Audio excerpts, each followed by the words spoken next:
Hello friends, welcome to Marathi story diary official YouTube channel.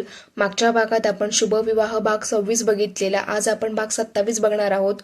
तुम्हाला हा video आवडल्यास व्हिडिओला नक्की लाईक करा, शेअर करा आणि याचा पुढचा भाग लवकरच तुमच्या भेटीला येईल. तो लवकरात लवकर पाहण्यासाठी चॅनलला नक्की सबस्क्राईब करून ठेवा. चला तर मग सुरुवात करूया. मागच्या भागात आपण पाहिले योगेशला आणि घरच्या सगळ्यांना कळते की विजयाच्या घर सोडण्यामागे शशिकांत आणि जीविका कारणीभूत आहे. याने प्लॅन करून तिला घर सोडण्यास भाग पाडले. त्यामुळे योगेश शशिकांत आणि जीविकावर खूप चिडतो. जीविकाचा अपमान करून तिला घराबाहेर काढतो. पण या सगळ्याचा योगेशला खूप मनस्ताप होतो आणि तो सहन न झाल्याने योगेश खूप जास्त ड्रिंक करून घरी येतो. पण त्याच वेळी आजोबा परत येतात आणि ते योगेशला बघतात. आता पुढे एक भारदस्त आवाज येतो. काय सुरू आहे हे सगळं? सगळे दाराकडे बघतात तर दारात आजोबा उभे असतात. त्यांना बघून सगळ्यांना आश्चर्याचा धक्का बसतो. सगळ्यांच्या मनात प्रश्न येतो, आजोबा अचानक घरी, तेही अशा वेळी. आजोबा आत येत काय प्रकार सुरू आहे हा? योगेश हा असा नशेत आणि शशिकांत त्याच्या पायावर. सगळे खाली मान घालतात. कुणाजवळच उत्तर नसते. कसाबसा विजय पुढे होत, बाबा तुम्ही हे असे अचानक ह्यावेळी? आजोबा तिरसटपणे, का? तुम्हाला काय वाटले मी येणारच नाही काय? आता कायमसाठी वृद्धाश्रमातच राहणार? त्यावर विजय शांत होत, नाही बाबा, आम्हाला असं कसं वाटेल? उलट आम्ही तुमचीच तर वाट बघत होतो. त्यावर आजोबा, आणि हे काय सुरू होते मी आलो तेव्हा? त्यावर विजय, तुम्ही आधी तर आत तर या, मी सगळं सांगतो. तसे आजोबा योगेश समोर सोफ्यावर बसतात. पण योगेश त्यांच्यापासून आपले तोंड लपवीत असतो. सगळे अगदी शांत असतात. कुणाला सुचत नाही काय बोलावे, काय सांगावे, कुठून सुरुवात करावी. कारण सांगण्यासारखं खूप काही होते. पण आजोबा कसे रिॲक्ट करेल याची भीती. पण आजोबा थोडा वेळ वाट बघतात. पण कुणीच काही बोलत नाही. सगळे एकमेकांच्या तोंडाकडे बघत असतात. शेवटी आजोबाच खाकरत, कुणी काही बोलणार आहे की असं शांत बसणार आहे? आणि तू योगेश, आता तोंड लपून काय उपयोग? पिताना तर मागचा पुढचा काही विचार न करता मनसोक्त पिला.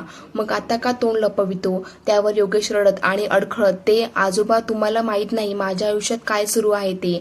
त्यावर आजोबा धीरगंभीर आवाजात, सगळं माहिती आहे मला. एकूण एक खबर आहे मला इथली. पण तुम्हाला कुणालाच असं वाटलं नाही की मला कळवावे? तुम्ही तर मी या घरातलाच नाही असे वागले माझ्याशी.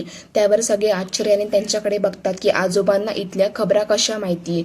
सगळे एकमेकांकडे बघतात की कुणी सांगितले आजोबांना. शेवटी सगळे आजीकडे बघतात की घरातल्या सगळ्या गोष्टी आजीने त्यांना सांगितल्या. पण आजीला मात्र कळत नाही की सगळे तिच्याकडे का बघत आहे. हिम्मत करून विजय अडखळत बोलतो, बाबा तुम्हीच म्हटले होते ना की कुणीच तुम्हाला कॉल करायचं नाही किंवा भेटायलाही यायचे नाही, म्हणून नाही सांगितले. त्यावर आजोबा रागवून जोरात, अरे म्हणजे काय, घरावर संकट आले तरी तुम्ही यायचे नाही असं सांगितलं होतं का? एवढी मोठी गोष्ट होती आणि तुम्ही मला साधी कुणकुण सुद्धा लागू देत नाही या गोष्टीची. कमाल करता तुम्ही सगळे. आणि आजोबा योगेशकडे बघत, आणि हे काय हाल करून घेतले स्वतःचे? एवढा मोठा बिझनेसमॅन ना तू, शोभते तुला असे वागणे? त्यावर योगेश रडत, आजोबा ते. त्यावर आजोबा त्याला मध्येच थांबवत जोरात, सूर्य त्याला घेऊन जा आणि त्याच्या अंगावर थंड पाणी ओत, म्हणजे त्याचा सगळा नशा उतरेल. सूर्य लगेच योगेशला घेत त्याच्या हाताने आधार देत उचलतो आणि आत घेऊन जातो. जाता जाता तो दिशाच्या कानात हळूच, दिशा मी योगेशला त्याच्या रूममध्ये नेत आहे, तू लवकर त्याच्यासाठी लेमन टी घेऊन ये. आणि सूर्या योगेशला घेऊन बेडरूममध्ये जातो आणि त्याला शॉवर खाली उभा करतो. थंड पाण्याच्या शॉवरने योगेशचा नशा बराच कमी होतो. तो नाईट पॅन्ट आणि टी शर्ट घालतो. तोवर दिशा पण लेमन टी घेऊन येते. योगेश चहा घेत, सूर्या आजोबाला कोणी सांगितलं असेल रे? त्यावर सूर्या, आजीशिवाय कोण सांगेल? आजीच असेल तशी, ती आजोबांपासून काहीही लपवत नाही. त्यावर दिशा, हो पण आजी सांगेल तर कशी? कारण आजोबा मोबाईल आजीकडे ठेवून गेले आणि आजी तर कधी घराच्या बाहेरही नाही पडल्या. मग कसं सांगितलं असेल आजीने? त्यावर योगेश, मग कधी आणि कसे? हो यार वहिनी, तू बरोबर बोलत आहे. त्यावर सूर्या घाई करीत, अरे चला लवकर खाली, आजोबा वाट बघत असेल, उशीर केला तर रागावतील. दिशा आणि ते लगेच खाली येतात. तोवर विजयने आजोबांना सगळे सांगितले होते. इकडे ये, इथे बस माझ्याजवळ. आजोबा योगेशला बघत तसा योगेश आजोबांजवळ बसतो आणि आजोबा योगेशची चिठ्ठी दाखव. त्यावर योगेशची चिठ्ठी आजोबांना देतो. आजोबा डोळ्यांवर चष्मा चढवतात आणि ती चिठ्ठी वाचतात. वाचून झाल्यावर त्याची घडी करून योगेशला देतात आणि डोळ्यावरचा चष्मा काढून खिशात ठेवत, यात चुकी आहे कोणाची? त्यावर योगेश न समजून त्यांच्याकडे बघतो. तसे आजोबा सगळ्यांना बघतात. आजोबा त्यांना बघून पुन्हा म्हणतात, विजया घर सोडून गेली, यात कुणाची चूक आहे? त्यावर विजय दादाची आणि सूर्या जीविकाची. दोघेही एकसाथ बोलतात. त्यावर नकारार्थी मान हलवत आजोबा, नाही, यात चूक आहे योगेशची आणि विजयाची. योगेश लगेच आश्चर्याने, माझी ती कशी, मी काय केलं? तसे सगळेच आजोबांना आश्चर्याने बघतात. शशिकांत पण त्यांना आश्चर्याने बघतो. आजोबा योगेशकडे बघत, तू चिठ्ठी वाचली ना, मग तुझ्या लक्षात नाही आलं विजया का गेली ते? पण योगेश कन्फ्यूज होत, लक्षात तर आलं, विजया गैरसमज करून गेली की माझे जीविकावर प्रेम आहे. त्यावर आजोबा, मग तसं का आहे? तुझं जीविकावर प्रेम आहे का? लगेच योगेश, काय बोलता आजोबा? माझं जीविकावर अजिबात प्रेम नाही. मी विजयाशिवाय दुसऱ्या कुणाचा विचारच नाही केला. त्यावर आजोबा, म्हणजे तुझे विजयावरच प्रेम आहे तर? त्यावर योगेश, हो. त्यावर आजोबा, मग तू तिला सांगितले का की तुझे तिच्यावर प्रेम आहे ते?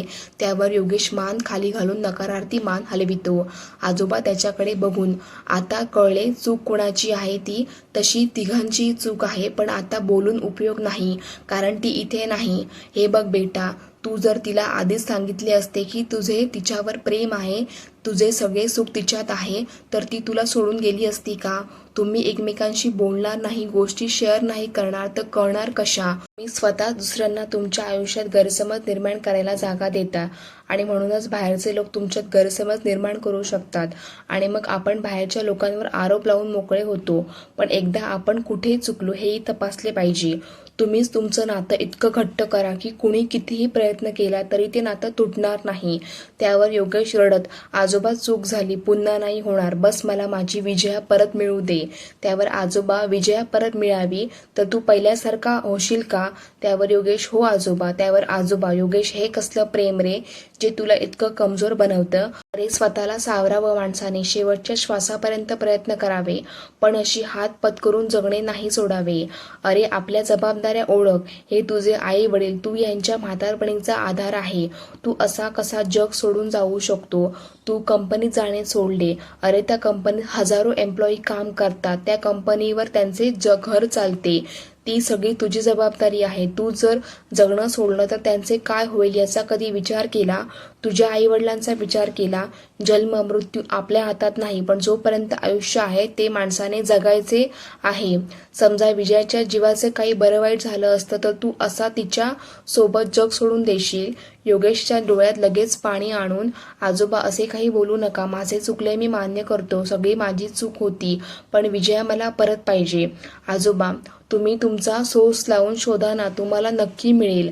त्यावर आजोबा योगेशच्या पाठीवर हात धोपटत त्याला शांत करतात, चिंता करू नको, विजया नक्की मिळेल. आणि रामूला आवाज देत, रामू, अरे रामू. त्यावर रामू काका धावत येत, जी साहेब. अरे बाहेर गाडीतून माझे सामान आण, मी तिथेच विसरलो. त्यावर रामू काका, हो जी साहेब. आणि रामू काका गाडीतून त्याची भली मोठी बॅग कशीबशी घेऊन येतात. वैजूंचे लक्ष रामू काकाच्या मागे असलेल्या व्यक्तीवर जाते, ती आश्चर्याने बघत. तसे सगळे त्यांच्यावर एकावर एक प्रश्नांचा भडीमार करतात. सगळ्यांना शांत करीत आजोबा, आधी सगळे शांत व्हा, तरच मी बोलतो. तसे सगळे शांत होतात. विजया प्रियाताई आणि दिशाजवळ जाऊन बसते.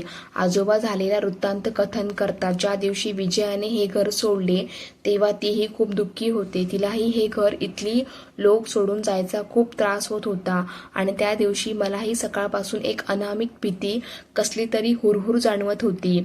अस्वस्थ वाटत होते, जणू काही माझ्या जवळच्या लोकांसोबत काहीतरी अनिष्ट घडणार आहे. विजया घर सोडून निघाली, पण मनात अनेक प्रश्न होते. ती जे करीत आहे ते बरोबर आहे का, की तिचे काय चुकतंय, त्यात कुठे जायचे हा सर्वात मोठा प्रश्न. मनात अनेक विचार सुरू असताना तिला माझी आठवण आली, आणि तिला वाटले मी तिला योग्य सल्ला देईल म्हणून ती मला भेटायला आली.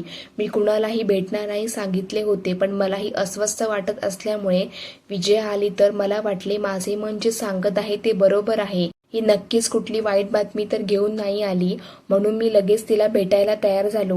विजया आली आणि तिने मला सांगितले की योगेश आणि जीविकाचे एकमेकांवर प्रेम आहे, आणि ती त्यांच्यामधला अडथळा आहे, म्हणून तिने घर सोडले. पण ती कुठे चुकत तर नाही असा मला तिने प्रश्न केला. मी जरा विचार केला आणि म्हटले की तू 1 महिना इथे थांब, म्हणजे तुलाच कळेल की तुझा निर्णय बरोबर आहे की चुकीचा. त्यावर विजय, पण बाबा तुम्हाला इथल्या बातम्या कशा मिळायच्या, कोण सांगत होतं तुम्हाला? त्यावर आजोबा, अरे तुला काय वाटलं, तुम्हीच हुशार आहात, मी तुमचा बाप आणि तुमचा आजा आहे. घरापासून लांब गेलो म्हणजे तुम्हाला सोडले नव्हते. इथे काय चालते काय नाही याची मला वेळच्या वेळी माहिती मिळेल अशी सोय मी केली होती. त्यावर योगेश, पण आजोबा कोण सांगायचं तुम्हाला इथली माहिती? आजोबा हसत, कळेल नंतर. आणि हो प्रिया, तुझा तो माणूस तेजा आला होता आश्रमात विजयाला शोधायला, पण मीच ही माहिती तुम्हाला देण्यास मनाई केली. तो तसा ऐकणार नव्हता, पण मी म्हटले की तुझ्या मालकिणीच्या कुटुंबाच्या हितासाठी आहे की काही दिवस विजयाची माहिती तू त्यांच्यापासून लपवून ठेवणं. तेव्हा कुठे तो ऐकला. तर त्याचा राग नको धरशील. त्याने तुझं काम चोख केलं होतं. त्यावर लगेच प्रियाताई. तरीच म्हटले तेजाला काम दिले आणि होणार नाही असं तर कधीच घडलं नाही. मग याच वेळी असं काय झालं? अच्छा, तर हे कारण होतं तर. त्यावर आजोबा, अरे आम्हाला जेवायला मिळेल का? कारण आम्ही जेवण करून आलो नाही. त्यावर सूर्या, मलाही आत्ता आठवले, मी पण जेवण नाही केले. माझ्याही पोटात कावळे काव काव करीत आहेत. त्याच्या वाक्यावर सगळे हसायला लागतात. तशी हसतच दिशा उठते. मी डिनर लावते आणि विजया उठत, ताई मी पण येते. त्यावर प्रियाताई, चला मग सगळे डायनिंग टेबलवर बसा. बरंच लेट झालं आहे डिनरला. तसे सगळेच उठून निघतात, पण आजोबा अजूनही बसलेले असतात आणि ते जाणाऱ्या शशिकांत आणि चंद्रकांतला थांबवत, चंदू, शशिकांत तुम्ही थांबा, मला तुमच्याशी काही थोडं बोलायचं आहे. तसे दोघेही खाली मान घालून तिथेच बसतात. आजोबा दोघांकडे बघून, शशी काय ते तुझं वागणं? तू या घरातला सर्वात मोठा ना, शोभतं का तुला असं वागणं? आपल्यासोबत त्या चंदूलाही आपल्या लोकांवर विश्वास करायचा सोडून तुम्ही बाहेरच्यांवर विश्वास करता. प्रेमाने जर तू योगेश किंवा विजयशी बोलला असता तर त्यांनी नाही म्हटलं असतं का? आणि कोण कुठली ती जीविका? ती तुम्हाला कंपनी मिळवून देणार होती. आणि मुळात मी तर म्हणतो आपल्या मुलांना शिकू द्या, त्यांना त्यांच्या हिमतीवर काहीतरी करू द्या. हा काटकर आहे, अजूनही आपल्या नातवंडांना पुढे जाण्यास मदत करणारा. सगळंच हातात दिला तर त्यांची प्रगती तिथेच खुंटेल. त्यांना चालना द्या, धीर द्या, प्रोत्साहन द्या, पुढे जाण्यास त्यांचे मनोबल वाढवा. तरच ते स्वतः काहीतरी करून दाखवतील. असे जर तुम्ही सगळं हातात द्याल तर ते काहीच करू शकणार नाही. योगेशला आधी कंपनीत एका एम्प्लॉयीसारखं काम करायला लावले. तेव्हा तो शिकला. तेव्हा त्याला हळूहळू कंपनीचा कारभार दिला, निर्णय घेण्याचे स्वातंत्र्य दिले. तेव्हा कुठे योगेश आज 2 कंपन्यांचा मालक आहे. आणि हे सगळं तुम्हाला माहिती आहे. माझा विश्वास आहे, माझे सगळे नातू हुशार आहे, मेहनती आहे, ते नक्की काहीतरी करून दाखवतील. त्यावर शशिकांत, बाबा खरंच चुकलो, मी कोणत्या तोंडाने माफी मागू? माझी मलाच लाज वाटत आहे. मी असा कसा इतक्या खालच्या पातळीवर गेलो? त्यावर चंद्रकांत, बाबा मलाही माफ करा, माझेही चुकले. आजोबा चंद्रकांतकडे बघत, अरे तो चुकला, निदान तू तरी त्याला शहाणे करायचे. तर तूही त्याला साथ देत होता. तुमच्यापेक्षा तुमची मुलं जास्त हुशार आहे. त्यांना तरी या वयात चांगल्या वाईटाची जाण आहे. दोघेही काही बोलायच्या मनस्थितीत नसतात. त्यामुळे दोघेही खाली मान घालूनच राहतात. आजोबा उठत, चला जेवायला, झाले गेले विसरून जा आता आणि पुन्हा असे चूक करू नका, चला. त्यावर सगळे डायनिंग टेबलवर बसतात. योगेश आजोबांच्या बाजूला बसलेला असतो आणि त्यांच्या अगदी समोर विजया बसलेली असते. योगेश राहून राहून हलकेच मान वर करून तिला इशारा करतो, पण विजयाला काहीच कळत नाही त्याला काय म्हणायचे आहे ते. तो पुन्हा पुन्हा तिला इशाऱ्याने सांगतो की जेवण झाल्यावर लगेच बेडरूममध्ये ये, मला तुझ्याशी खूप काही बोलायचे आहे. पण विजयाला काही केल्या काहीच त्याचे इशारे काहीच कळत नाही. तोही हार न मानता तिला इशारा करीतच असतो. तेव्हाच आजोबा, मला वाटते योगेश तू शिशिर आणि चंदूला माफ करावे. त्यांनी जे काही केलं ते चुकीचे होते, पण शेवटी आपलीच माणसं आहेत आणि केलेल्या कृत्याचा त्यांना पश्चाताप पण होतो आहे. शेवटी काय बाप आहे, मुलांच्या भविष्याची चिंता वाटणारच. योगेशचे त्यांच्या बोलण्याकडे लक्षच नसते. तो तर विजयाला बघण्यात आणि तिला आपले इशारे समजवण्यात गुंग असतो. या सगळ्यात कसा बसा एक हसतो तोंडात न बघता टाकणं चालू असतं. विजयाचेही आजोबांच्या बोलण्याकडे लक्ष नसते.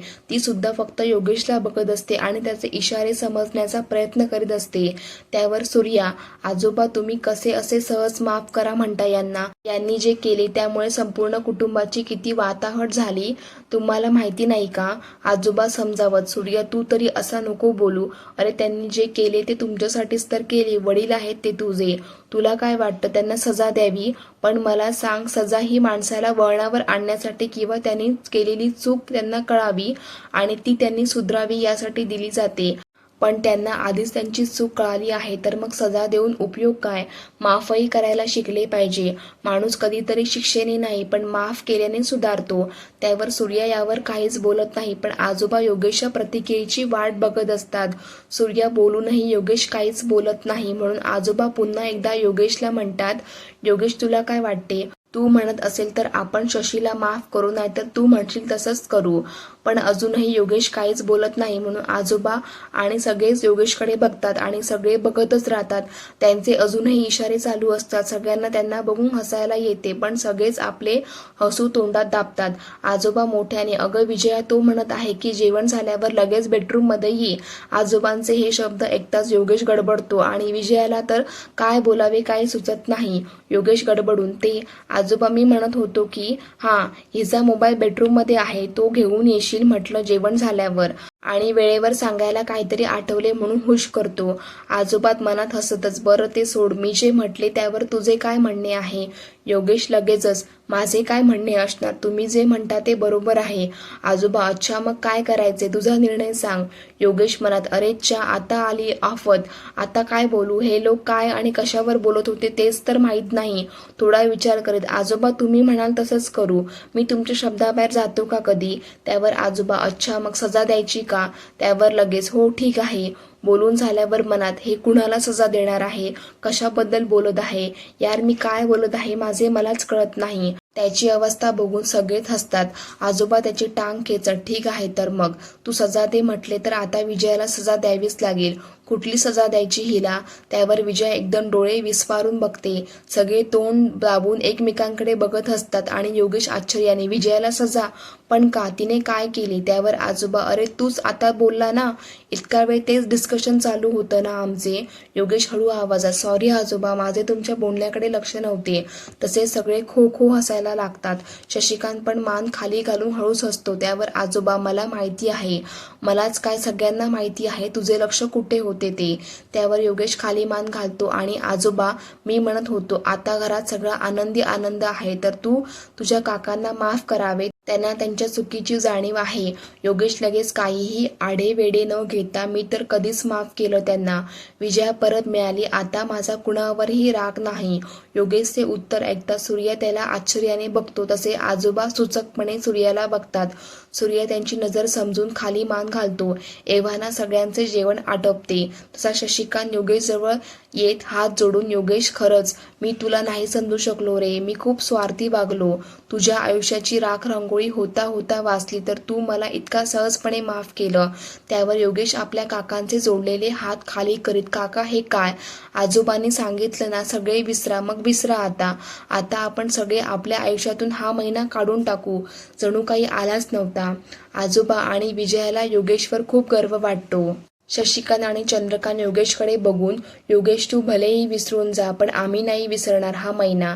आपल्या लोकांना न ओळखून आम्ही खूप मोठी चूक करीत होतो, हे मरेच तोवर लक्षात ठेवू. सगळे जाऊन हॉलमध्ये बसतात, पण योगेश लगेच बेडरूममध्ये निघतो आणि पायऱ्यांवरून जाताना विजयाला वर येण्याचा इशारा करून तो लगेच बेडरूममध्ये जातो. विजया सुद्धा कुणाचे लक्ष नाही बघून बेडरूममध्ये निघून जाते. सगळे हॉलमध्ये बसून आनंद सेलिब्रेट करायचा प्लॅन करीत असतात. रोहन आणि शिशिर सूर्याकडे बघून, दादा सांग ना काय करायचे, काय मागू. त्यावर सूर्या, अरे बकासुरांनो, आत्ताच तर जेवण करून उठले, आता अजून कुठल्या पोटावर काय खाणार आहात. त्यावर शिशिर तोंड वाकडे करीत, हा दादा तर काहीच सांगणार नाही, सोड याचा नाद, बहिणी तुम्ही सांगा. दिशा विचार करते तसं आठवत आईस्क्रीम, तिच्यासोबत वैजू ही आईस्क्रीम म्हणते. त्यावर रोहन, ओके मग ठरलं, आपण आईस्क्रीम मागवू. त्यावर प्रियाताई, ए मुलांनो, रात्रीचे 10:30 वाजले, सगळे नोकर झोपले असेल, त्यांना आता उगाच उठवू नका. त्यावर रोहन आणि शिशिर एक साथ, ओके काकू, मग आम्ही जाऊन घेऊन येऊ, पण आज आईस्क्रीम पार्टी तर करूनच राहू. आजी आणि आजोबा, आम्ही नाही खाणार या थंडीत आईस्क्रीम, तुम्ही मुलं करा पार्टी. काही हो काही नाही असं करता करता सगळ्या मोठ्या माणसांसाठी मीठापान आणायचं ठरतं आणि सगळ्या यंग लोकांसाठी आईस्क्रीम. सूर्या इकडे तिकडे बघत, अरे पण ज्यांच्यासाठी पार्टी करत आहोत ते कुठे आहेत.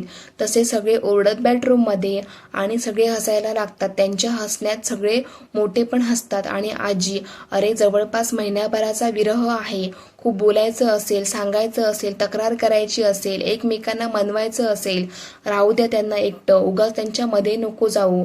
रोहन आणि शिशिर कारची चावी घेऊन निघतात, पण दरवाजात येतात शिशिरला थोडी खोडी सुचते. तो मागे वळून आजीला, आजी योगेश दादाचा तर महिन्याभराचाच विरह आहे, पण तुझा तर कितीतरी महिन्याचा आहे, तू पण जा ना आजोबांना घेऊन आपल्या रूममध्ये. त्यावर आजी चिडून, नातवा तू ये जवळ, तुझा चांगला कान पिरगाळते. आजीची मजा घेत होय तसे धावत दोघेही निघून जातात आणि बाकी सर्वांची हसता हसता पुरेवाट लागते. इकडे विजया बेडरूममध्ये येताच तिला बघून योगेश दुसरीकडे निघून जातो. विजयाला आश्चर्य वाटते. योगेश असा कसा बघून तिकडे निघून गेला, पण योगेश लगेच तिच्या जवळ येत तिचा हात पुढे करतो आणि त्यावर तिचा मोबाईल ठेवत, बाईसाहेब हा तुमचा मोबाईल, यापुढे हा सतत तुमच्या जवळ ठेवा. मी कधीही कॉल केला तर उचलला पाहिजे. अगदी आंघोळीला गेली तरी बाथरूममध्ये घेऊन जायचा. काय कळले का मी काय म्हटले ते? त्यावर विजया गालात हसत मान डोलावते. काही वेळ वाट बघून योगेश विजयाला बघत, काही सॉरी वगैरे म्हणायची पद्धत आहे की नाही? त्यावर विजया न समजून, सॉरी पण कशासाठी? त्यावर योगेश डोळे मोठे करून, अरे वा वा वा वा, तुम्ही आम्हाला इतका त्रास दिला त्यासाठी तुम्हाला सॉरी म्हणायची सुद्धा गरज वाटत नाही. विजया बारीक डोळे करून त्याला बघत, अच्छा, आणि मला जो त्रास दिला त्याचे काय? त्यावर योगेश, मी कुठे त्रास दिला? तो तर तुझा तूच करून घेतला. त्यावर विजया कमरेवर हात ठेवून, अच्छा, मला जो त्रास झाला तो माझा मीच करून घेतला आणि तुम्हालाही त्रास मीच दिला. मग कशाला मला शोधत होते? राहू द्यायचं ना मी जिथे होते तिथेच. आणि लटक्या रागाने ती बाल्कनीकडे जायला वळते. तोच योगेश तिचा मागून हात पकडून स्वतःकडे खेचतो. असं कसं राहू द्यायचं तिथे? लग्न केलं तुम्ही माझ्याशी, 7 जन्म सोबत राहायचं वचन दिले आहे आणि पुन्हा तुमच्याकडून ते बोलून पण घ्यायचे होते. विजया कन्फ्यूज होत त्याच्याकडे बघत, म्हणजे? योगेश डोळ्यात खट्ट्या भाव आणीत, जे तुम्ही चिठ्ठीत लिहिलं होतं ना ते तुझ्या तोंडून बोलून दाखव. त्यावर विजया पण खट्ट्याळपणे, तुम्ही वाचले ना, मग आता पुन्हा कशाला बोलू? त्यावर योगेश तिचा हात मागे फोल्ड करून पुन्हा जवळ खेचत, असं कसं? तुला बोलावेच लागेल, त्याशिवाय मी तुला सोडणार नाही. विजय हात सोडायचा प्रयत्न करीत, मी नाही बोलणार. कशाला बोलू? ज्यांचे प्रेमच नाही माझ्यावर त्याला बोलून काय उपयोग? त्यावर योगेश, कुणी म्हटले माझे तुझ्यावर प्रेम नाही? विजय त्याच्याकडे निरागसपणे बघत, ओ तर प्रेम आहे. योगेश पुन्हा तिला प्रतिप्रश्न करीत, तुला काय वाटते, माझं तुझ्यावर प्रेम असेल की नसेल? विजया पुन्हा निरागसपणे, आता तुम्ही मला कधी तसं सांगितलं नाही तर मी कशी म्हणू तुमचे माझ्यावर प्रेम आहे?